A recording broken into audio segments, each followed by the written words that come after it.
Y hablando de coronavirus, desde el mes de marzo hasta la fecha, más de 200 días con esta historia, quiero recibir al doctor Alejandro Ita, que es director del Instituto de Cardiología y Terapéutica Cardiovascular del Hospital Universitario Austral, para hablar sobre las afecciones cardíacas y también sobre estos pacientes de riesgo y todo lo que quiera agregar el doctor. Alejandro, ¿cómo le va? Sebastián Shapiro lo saluda en Duplex, aquí en el EU2 de Bahía Blanca. Gracias por atender. Buenas tardes, Sebastián. ¿Todo bien? Todo en orden. ¿Cómo está el Hospital Austral? ¿Cómo es la dinámica diaria? ¿Están a capacidad completa?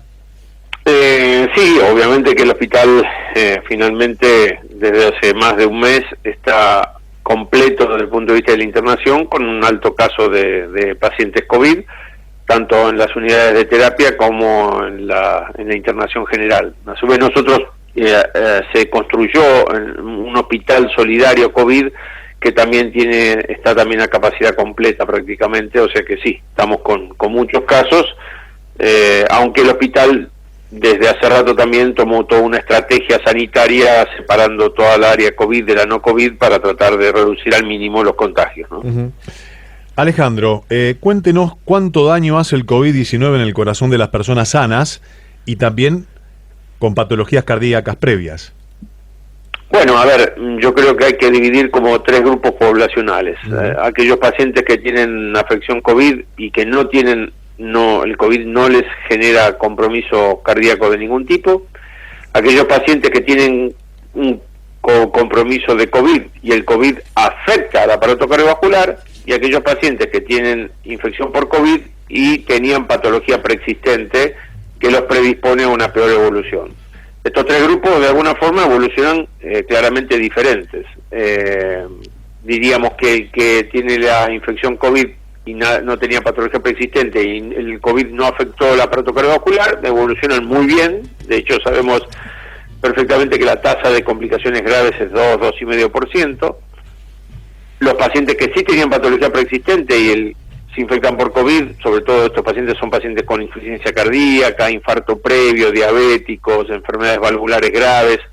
Esos tienen en general una tasa de evolución adversa un poco mayor, porque evidentemente esa patología preexistente cardiovascular los compromete, porque estas infecciones por COVID requieren una respuesta masiva en general de parte del organismo, y el organismo cuando realiza esta respuesta echa mano al aparato cardiovascular, y si ya él mismo estaba comprometido, obviamente que esto los compromete. Uh-huh.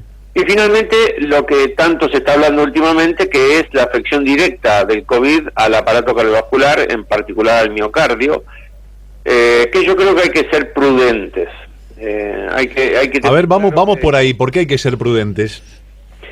Hay que ser prudentes porque es más lo que no se sabe que lo que se sabe. Entonces, la medicina tiene que tener mucho cuidado cuando hace aseveraciones, sobre todo de carácter público, porque el médico tiene una gran capacidad de enfermar con la palabra. Entonces, hay que tener mucho cuidado de alinearse con el miedo y con el riesgo cuando uno no tiene todavía la evidencia necesaria. Uh-huh. Ha habido algunos trabajos, sobre todo un trabajo puntual al que han hecho referencia muchos colegas, que está publicado en la revista JAMA, que hablaban de que, bueno, en 100 pacientes con resonancia se demostró que el 78% tenía compromiso miocárdico. Uh-huh. Es cierto que el COVID tiene, aparte de predilección por el aparato respiratorio, también tiene predilección por algunos otros órganos, riñón, hígado, corazón, incluso también sistema nervioso central.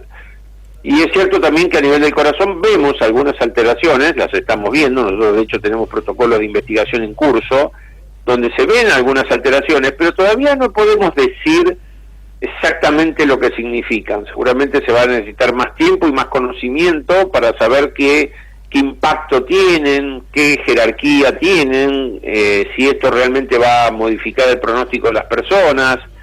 O sea que, por eso digo de la prudencia. De hecho, ese trabajo publicado en la revista JAMA es un trabajo que, si uno lo lee profundamente y analiza muchos de los aspectos metodológicos y estadísticos, tiene bastantes fallas estructurales, a pesar de ser una revista importante. Y de hecho, en el mundo médico hay un reclamo de que aclare la revista las limitaciones técnicas que tiene ese trabajo, porque son bastantes y bastante importantes. Uh-huh. Así que Que el COVID tiene capacidad de agredir al corazón no está en discusión. Ahora, ¿qué magnitud de agresión y qué significa esa agresión y qué impacto tiene? Todavía no tenemos las respuestas completas a ese tema. ¿Es más lo que se desconoce de lo que se conoce? ¿Los ha sorprendido cosas que descartaban de plano y después tuvieron que recoger por decirlo de alguna manera, el barrilete y decir, no, la verdad que esto no es tan así? Sí, a ver, yo creo que claramente el COVID todavía nos sigue enseñando todos los días algún aspecto que todavía no teníamos totalmente claro o que todavía no conocemos en forma completa.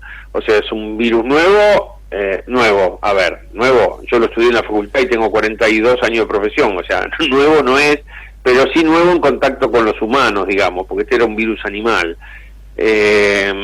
Y por supuesto que día a día nos enseña algunas cosas y vamos aprendiendo otras, hasta que lo convirtamos evidentemente en una influenza más, en una condición estacional que ocurrirá seguramente entre el 2021 y 2022, donde estará la vacuna, las mutaciones correspondientes y conviviremos con él. De todas formas, digamos, hay que poner las cosas en perspectiva, porque sobre todo en la patología cardiovascular, la enfermedad cardiovascular en el mundo mata 26 millones de personas por año, y el COVID mató 1 millón. O sea, no está bueno que se mueren ni 1 millón ni 26, pero me refiero, hay que poner las cosas en perspectiva. Y en la Argentina puntualmente tenemos 15.000 o 16.000 muertos, de acuerdo a como querramos analizarlo por las distintas estadísticas, y la patología cardiovascular en la Argentina mata 90 a 95.000 personas por año. O sea que, ¿a qué voy? Nadie discute la pandemia, nadie discute que hay que cuidarse, nadie discute que hay que tomar las medidas que corresponden, pero relegar patologías que ya conocemos y que sabemos qué daño provocan por miedo, y encerrarnos en una caja por miedo sin hacer lo que tenemos que hacer bien, eso tampoco es la solución, claramente. La verdad que me ahorró 2 preguntas con todo esto. Tenía, justo cuando estaba hablando, le iba a preguntar sobre qué mirada tiene sobre el tema de las fases y lo acaba de contestar claramente. Pero sin embargo, los sistemas de salud y muchos colegas salen a reivindicar hasta una fase 1 absoluta, quizás con algún tinte político. Yo ahí ya no me quiero meter. No me quiero meter porque es todo tan evidente que no hace falta.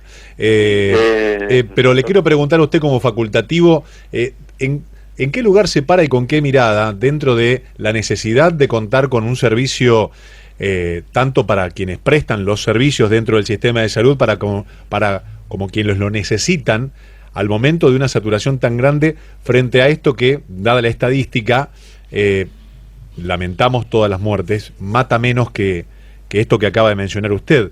¿Qué mirada tiene en este sentido? ¿Hacia dónde vamos? Porque esto, si continúa así, bueno, puede llegar a tener, no sé, marzo, abril, mayo, vacuna.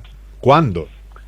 Sí, a ver, en primer lugar creo que la vacuna, como ocurre también con la gripe, no es que va a ser la solución absoluta de todo, va a ser una mejoría sustancial.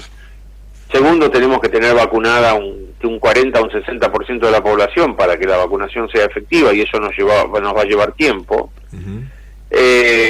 La realidad es que creo que tenemos que entender que vamos a convivir con esta realidad, y que uno no va a dejar de admitirla, pero me parece que convivir es conectarse con la vida. O sea, convivir es tomar las medidas de precaución, pero salir a hacer ejercicio, tomar las medidas de precaución, pero que los chicos no dejen en forma indefinida de ir a la escuela, tomar las medidas de precaución, pero establecer las situaciones de alto riesgo que sí pueden amplificar la infección. Por ejemplo, nadie discute que hay aspectos o situaciones que indudablemente incrementan el riesgo de la infección. Si uno va a un lugar público y se junta con gente, o hace una reunión familiar y se junta con mucha gente, o va a un transporte público o a un supermercado, por supuesto que son lugares de más riesgo.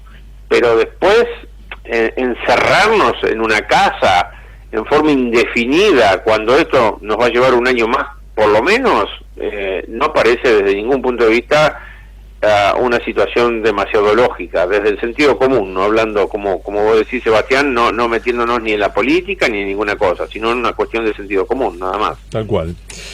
Esperemos que todo esto gane el cauce del sentido común y también no tengamos que lamentar tantas situaciones de dolor, no solamente por la gente que padece el virus, sale de él, sino quienes, bueno, no pueden salir y tienen que lamentar a sus familiares perdidos en el camino. Seguro.